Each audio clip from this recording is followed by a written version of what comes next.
Hello बच्चों, स्वागत है आप सभी का जल मैथ्स क्लासेस में। और मैं हूं राजीव।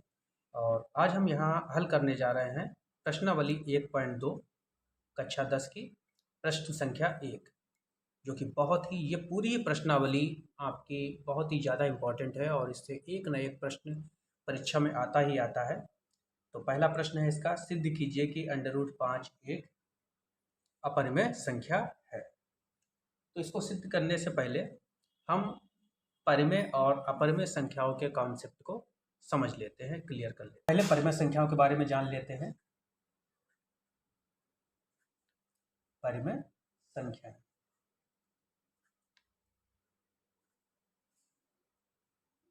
वह प्रत्येक संख्या जिसको p/q की फॉर्म में लिखा जा सके परिमेय संख्या कहलाती है, जहाँ q यानी नीचे वाली संख्या 0 के बराबर नहीं होनी चाहिए।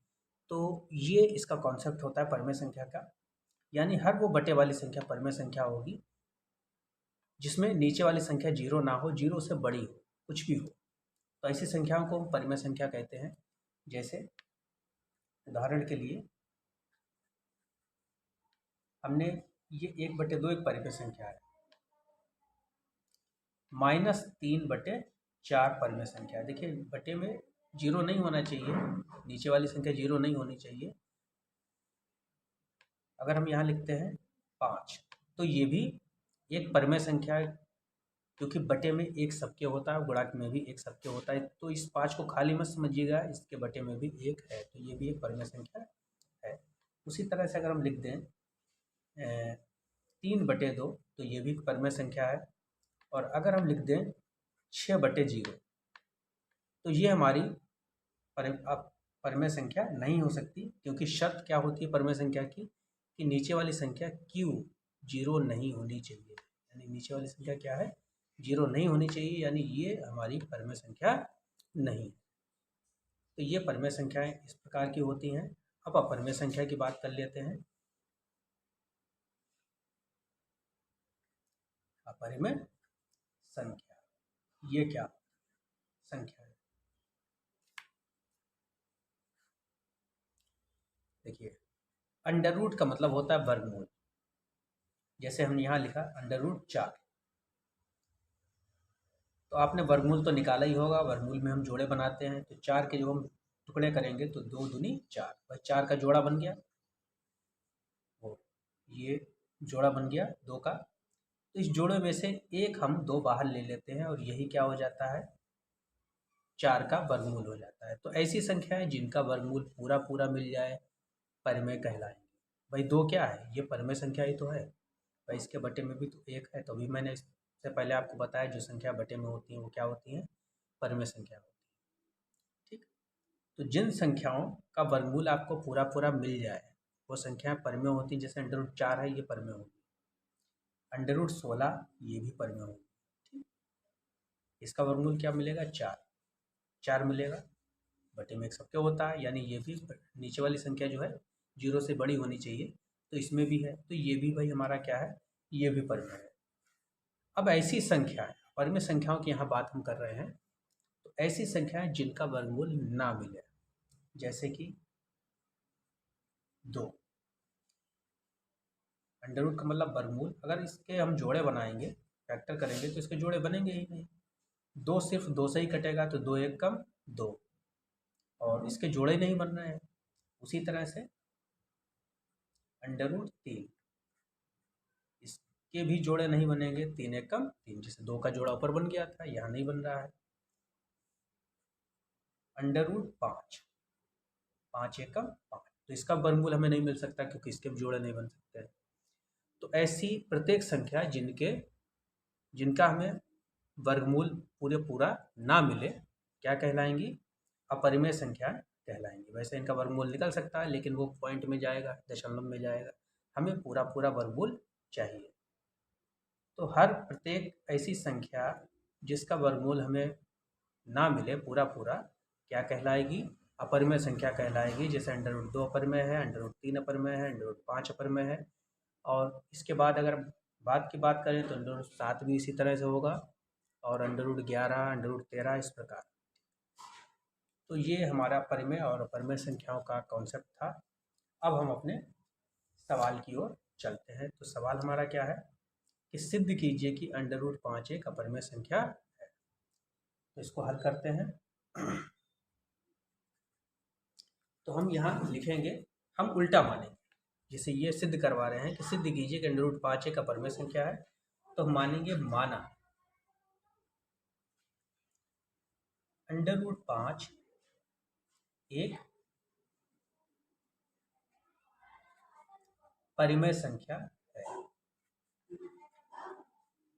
अब परिमेय संख्या है तो इससे पहले मैंने आपको बताया कि परिमेय संख्याओं का रूप क्या होता है। ये संख्याएं p/q के रूप की होती हैं।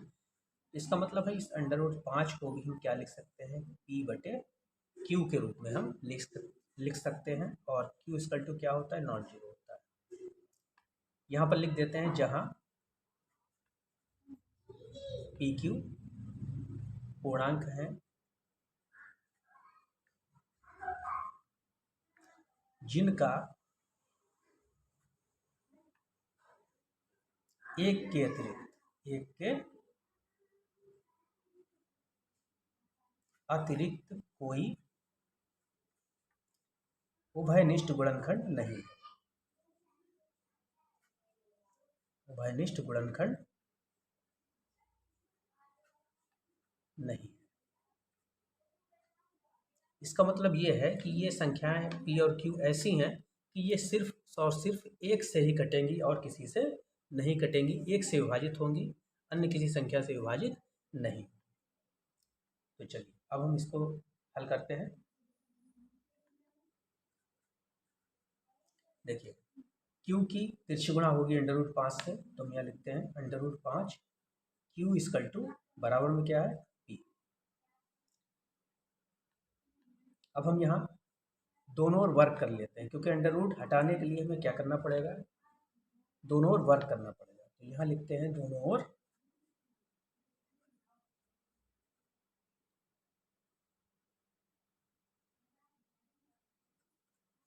वर्ग करने पर, वर्ग करने से अंडर हट जाता है, तो √5 q का होल स्क्वायर इस तरह से आप लिखेंगे और इधर p का स्क्वायर। देखिए कैसे हटता है वो भी मैं आपको बता देता हूँ। जैसे कि ये √5 है, इसका हमने स्क्वायर किया, ठीक। तो देखिए 5 अंडर का मतलब होता है इसकी घात क्या है, 1/2 है, और ये वाला 2 इसके ऊपर से लगा है, तो ये 2 से 2 कट जाएगा, तो क्या बचेगा, खाली 5 बचेगा। और दूसरी तरह से आप इसको इस तरह से भी समझ सकते हैं।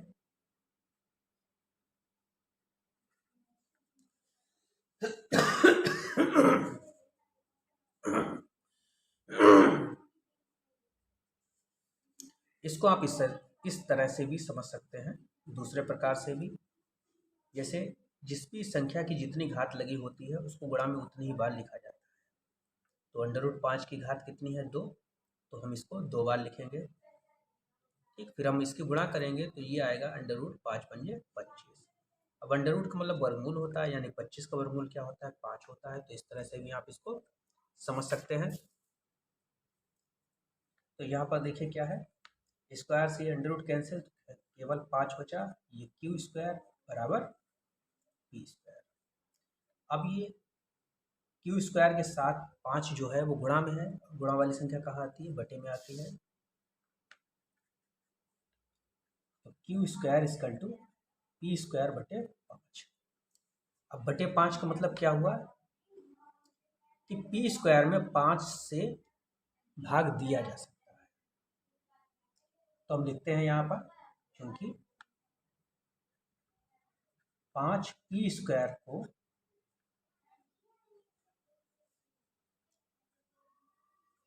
विभाजित करता है, इसलिए अब जब 5 p² को विभाजित करता है तो केवल p हो तो उसे भी तो 5 विभाजित करेगा। तो यहाँ पर लिखते हैं 5 p को भी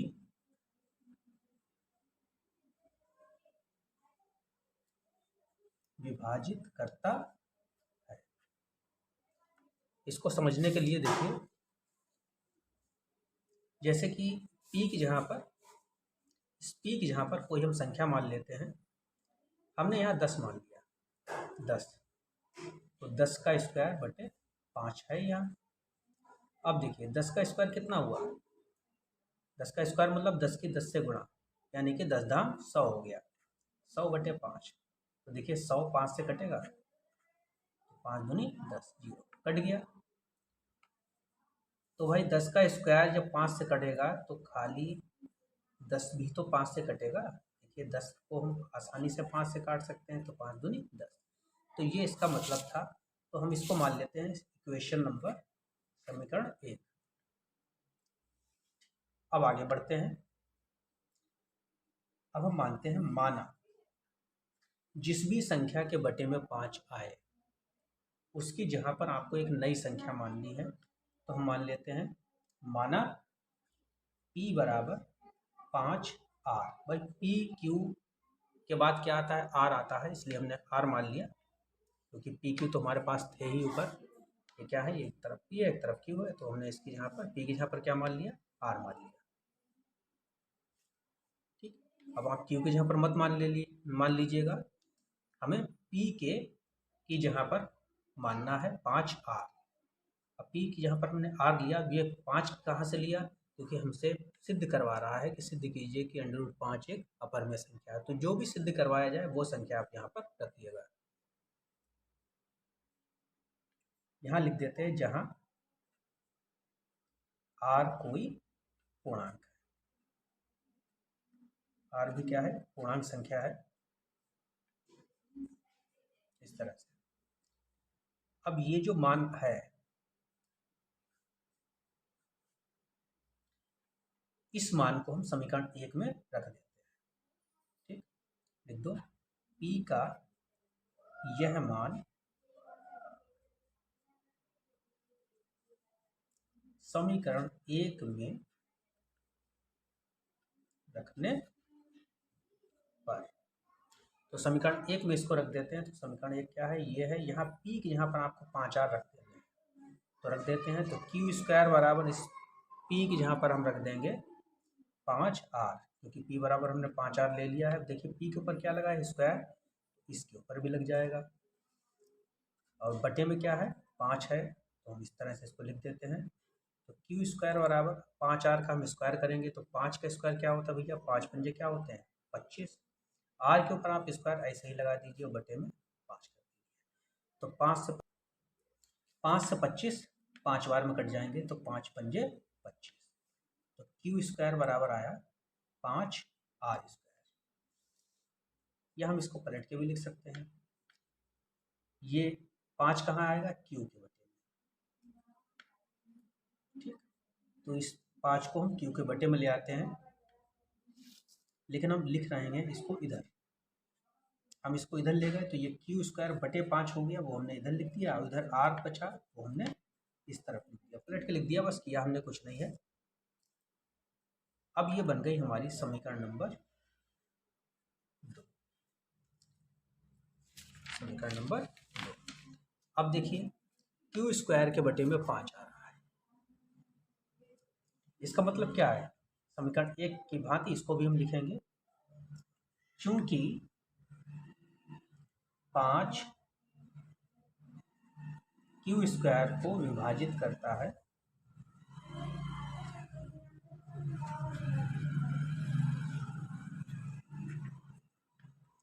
इसलिए 5 Q को भी विभाजित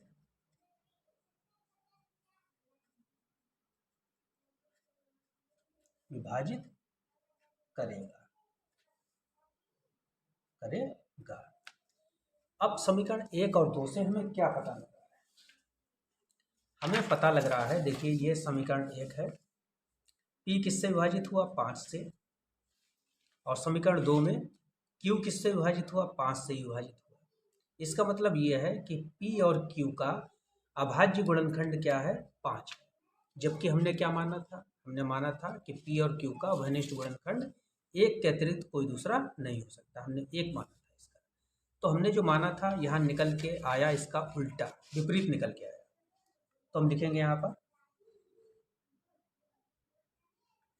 चूंकि समीकरण 1/2 से स्पष्ट है कि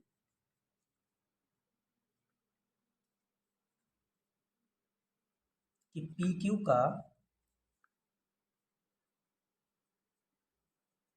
अभाज्य गुणनखंड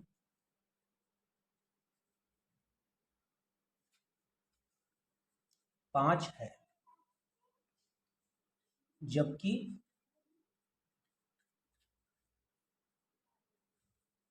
प्रारंभ में हमने पी क्यू का अभाज्य गुणनखंड एक माना था, एक माना था।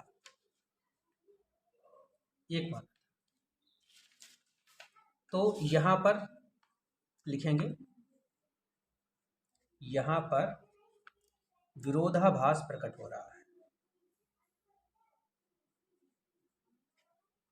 विरोधाभास प्रकट हो रहा है, अर्थात हमारी कल्पना गलत है,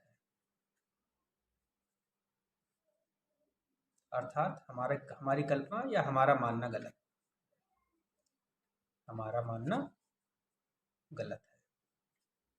मतलब हमने जो माना कि √5 एक परिमेय संख्या है वो गलत है। तो लिखेंगे अतः √5 एक अपरिमेय संख्या है। बहुत ही महत्वपूर्ण प्रश्न है ये और परीक्षा में आता ही आता है, तो इसको इस तरह से हम लगाएंगे। इसमें थोड़ी सी ये लैंग्वेज ज़्यादा है लिखने को, बाकी सवाल में कुछ भी नहीं है। उम्मीद है आपको ये अच्छे से समझ में आया होगा। अब क्वेश्चन नंबर 2 को हम हल करते हैं। इसको भी हम उसी प्रकार से हल करेंगे। सिद्ध कीजिए कि 3 + 2 √5 एक अपरिमेय संख्या है। तो हम इसको भी उल्टा ही मानेंगे, हम मानेंगे माना 3 + 2 √5 एक परिमेय संख्या है।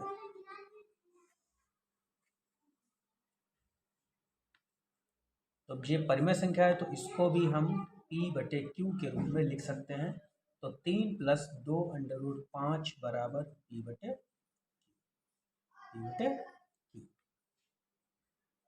यहाँ लिख देंगे Q = 0। PQ क्या है? PQ एक पूर्णांक, PQ पूर्णांक। तो देखिए अब आपको क्या करना है, इसमें जिस संख्या के ऊपर अंडर लगा हो उस संख्या को आपको रोकना है बराबर की एक तरफ, और बाकी जो भी संख्याएं दिखाई दें आपको उसको दूसरी तरफ ट्रांसफ़र कर देना है, दूसरी तरफ भेज देना है। तो अब हम इसको अभी 2 √5 को यहीं पर रोकते हैं। भाई √5 के साथ 2 भी लगा है, तो पहले हम इस 3 को हटाएंगे। 3 प्लस का है, आगे क्या है? प्लस लगा है 3 के, तो 3 को हम आगे ले जाएंगे, दूसरी साइड में भी ले जाएंगे। तो P/Q -3 इस तरह से। अब इस 2 को भी हमें हटाना है, तो 2 जो था वो √5 के साथ गुणा में है, इनके बीच कोई चिन्ह नहीं लगा है तो गुणा का माना जाता है। तो ये कहाँ आएगा? ये बटे में आएगा। तो √5 = 1/2 इस तरह से लिख दीजिए, और ये P/Q -3 हम ऐसे ही लिखा। अब देखिए PQ क्या है? पूर्णांक है, ठीक। पूर्णांक का मतलब ये बटे में संख्या लिखी है तो ये परिमेय है, और ये 3 भी परिमेय है क्योंकि इसके भी बटे में 1 है। 1/2 भी परिमेय है, यानी कि ये टोटल हमारी संख्या है पूरी की पूरी कैसी है? परिमेय संख्या है। और √5 क्या है? अपरिमेय संख्या। इसको तो हम जानते हैं कि ये अपरिमेय संख्या है। तो यहाँ लिखते हैं चूंकि 1/2 P/Q -3 एक परिमेय संख्या है।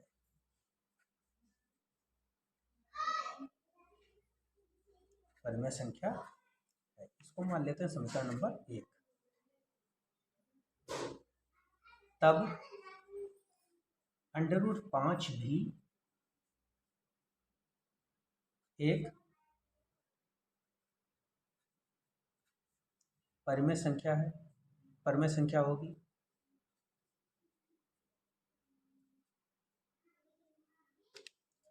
भाई देखिए, ये परिमेय संख्या अगर है 1/2 p/q - 3 एक परिमेय संख्या है, तो इसी के बराबर में एक संख्या और लिखी है जो कि है √5।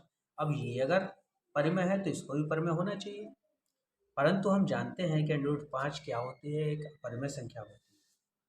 तो हम यह लिखेंगे परंतु हम जानते हैं कि √5 एक अपरिमेय संख्या है। अपरिमेय संख्या है। तो यहाँ पर विरोधाभास प्रकट हो रहा है। यहाँ पर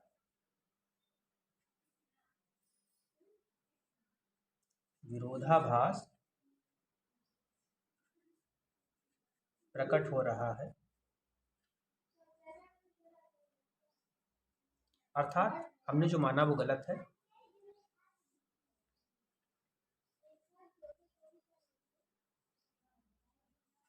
हमारा मानना गलत है, अतः 3 + 2 √5 एक अपरिमेय संख्या है।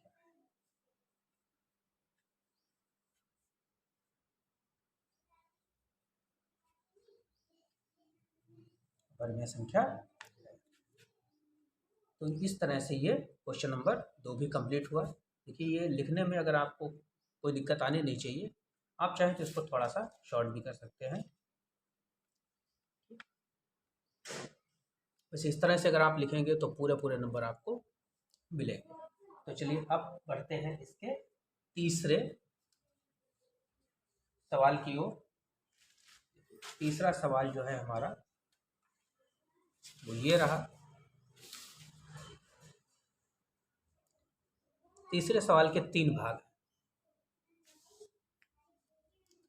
तो ये भी उसी प्रकार हम करेंगे। सिद्ध कीजिए कि निम्नलिखित संख्याएं अपरिमेय हैं। ये तीनों ही संख्याएं अपरिमेय हैं, ये हमें सिद्ध करना है। तो चलिए इनको भी हम स्टार्ट करते हैं। तो पहले सवाल में 1/√2 यहाँ लिखते हैं माना,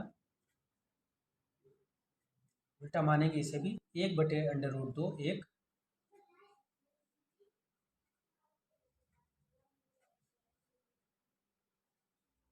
परिमेय संख्या है। परिमेय है तो इसको भी हम लिख सकते हैं p/q के रूप में। अब हमने आपको बताया था कि √2 वाली संख्या आपको बराबर की एक तरफ रखनी है इधर LHS में, और बाकी संख्या को दूसरी तरफ ले जाना है। तो ये तो एक तरफ है ही, लेकिन ये नीचे आ रही है, हमें इसको ऊपर करना है। तो यहीं पर इसको पलट देते हैं। इसको पलटेंगे तो ये भी पलट जाएगा। तो हम इसको लिख देते हैं √2, और बटे में 1 लिखने की आवश्यकता नहीं है, नहीं लिखा जाता। तो इस हमने इसको पलटा तो ये भी पलटेगा, तो q ऊपर चला जाएगा और p नीचे आ जाएगा, q/p। अब हम जानते हैं कि बटे वाली संख्या एक परिमेय संख्या होती है। तो यहाँ लिखेंगे चूंकि q/p एक परिमेय संख्या है, और इसी के बराबर में √2 है, इसलिए √2 भी एक परिमेय संख्या है।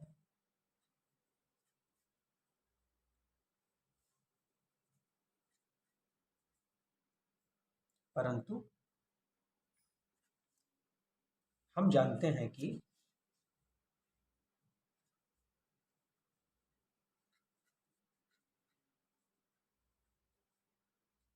अंडर रूट 2 एक अपरिमेय संख्या है, एक अपरिमेय संख्या है। यहाँ पर विरोधाभास प्रकट हो रहा है।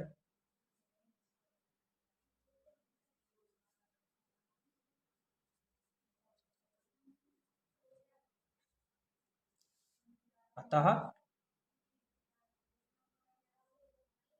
1/√2 एक अपरिमेय संख्या है।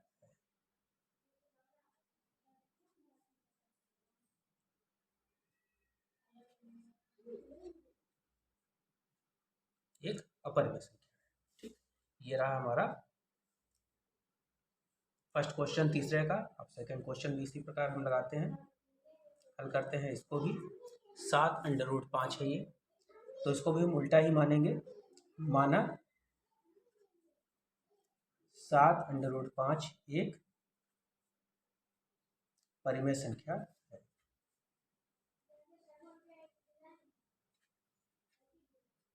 परिमेय संख्या है, तो इसको भी हम उसी प्रकार लिख सकते हैं। इसलिए 7√5 बराबर P/Q। ठीक, और Q इक्वल टू क्या होता है, नॉट जीरो। सॉरी, ऊपर वाले में भी इस तरह से आप लिखेंगे Q equal to not zero, जहां PQ क्या है, पूर्णांक है। यहाँ पर भी लिख देते हैं, यहाँ PQ पूर्णांक। अब देखिए अंडर रूट वाली संख्या आपको रोकनी है, तो अंडर रूट में जो संख्या है वो है अंडर रूट 5। तो इसको आप यहीं पर रोक लीजिए, और इसके साथ जो 7 है हमारा, ये गुणा में है तो ये बटे में आएगा, तो P/7Q हो जाएगा। अब देखिए बटे वाली संख्या को क्या बोलते हैं, परिमेय। हम जानते हैं अंडर रूट 5 क्या है, अपरिमेय। तो जिस तरह से ऊपर की लैंग्वेज हमने लिखी थी वैसे ही लैंग्वेज हम यहाँ पर भी लिख देते हैं, क्योंकि P/7Q एक परिमेय संख्या है।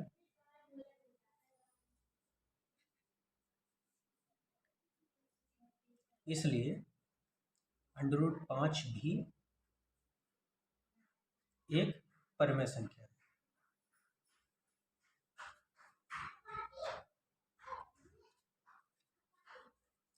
परंतु हम जानते हैं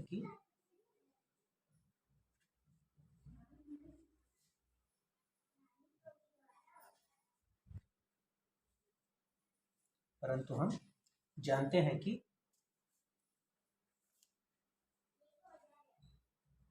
अंडर रूट 5 एक अपरिमेय संख्या है।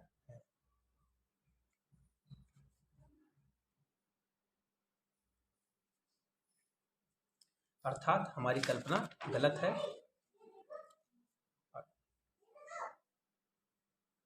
यहाँ पर विरोधाभास प्रकट हो रहा है, बिल्कुल वैसे ही लैंग्वेज जैसे आपने ऊपर लिखी है। हमने तीनों ही लैंग्वेज तीनों ही प्रश्न की लैंग्वेज जो है वो एक ही जैसी है, तो लिखने में कोई दिक्कत आपको नहीं आएगी। यहाँ पर विरोधाभास प्रकट हो रहा है,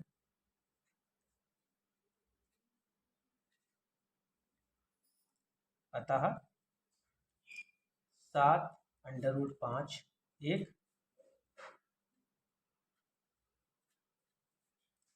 परिमेय संख्या है। अब इसका अंतिम भाग भी देख लेते हैं।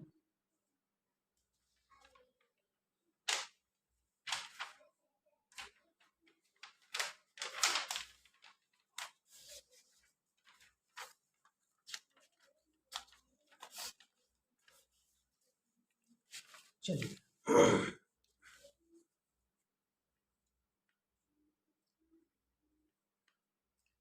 अंतिम भाग भी इसका देख लेते हैं हम। 6 प्लस अंडर रूट 2, इसको हमें सिद्ध करना है कि ये भी एक अपरिमेय है, तो इसको भी उल्टा मानेंगे। माना 6 प्लस अंडर रूट 2 एक परिमेय संख्या है।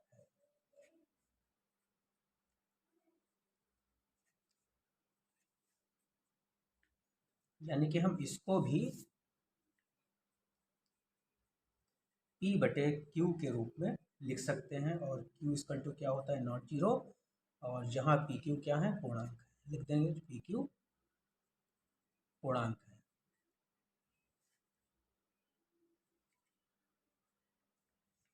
तो इसमें भी हमें अंडर रूट वाली संख्या रोकनी है, यानी अंडर रूट 2 को यहीं पर रोक लो और 6 को दूसरी साइड में ले जाओ, तो P बटे Q, ये 6 माइनस में हो जाएंगे इधर जब आएंगे तो। देखिए अब ये संख्या क्या है भाई, P बटे Q क्या होते हैं, परिमेय होते हैं। उसी तरह से 6 भी बटे में है, बटे में इसके 1 है, तो ये टोटल संख्या क्या हो गई, परिमेय हो गई। P बटे Q भी परिमेय और 6 बटे 1 भी परिमेय। ये पूरी की पूरी संख्या कैसी हो गई, परिमेय संख्या हो गई। और अंडर रूट 2 क्या है, अपरिमेय, हम जानते ही हैं। तो वैसे ही जैसे लैंग्वेज हमने ऊपर अभी लिखी है वैसे ही लिखेंगे। तो चूंकि P अपान Q माइनस 6 एक परिमेय संख्या है, परिमेय संख्या, इसलिए अब इसी के बराबर ये भी है, तो अंडर रूट 2 भी एक परिमेय संख्या होनी चाहिए। अंडर रूट 2 भी एक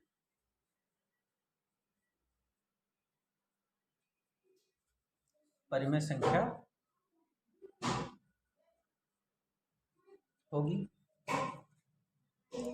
परंतु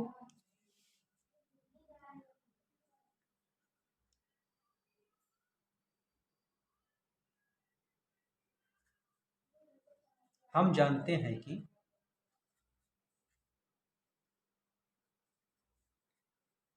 अंडर रूट 2 एक अपरिमेय संख्या है।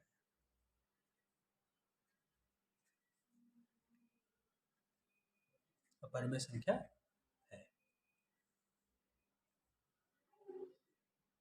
यहाँ पर विरोधाभास प्रकट हो रहा है।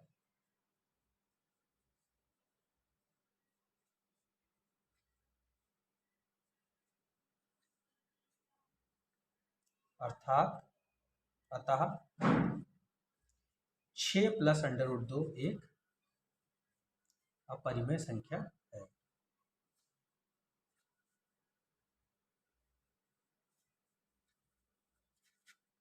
मुझे उम्मीद है आपको ये एक्सरसाइज बिल्कुल अच्छी तरह से समझ में आई होगी।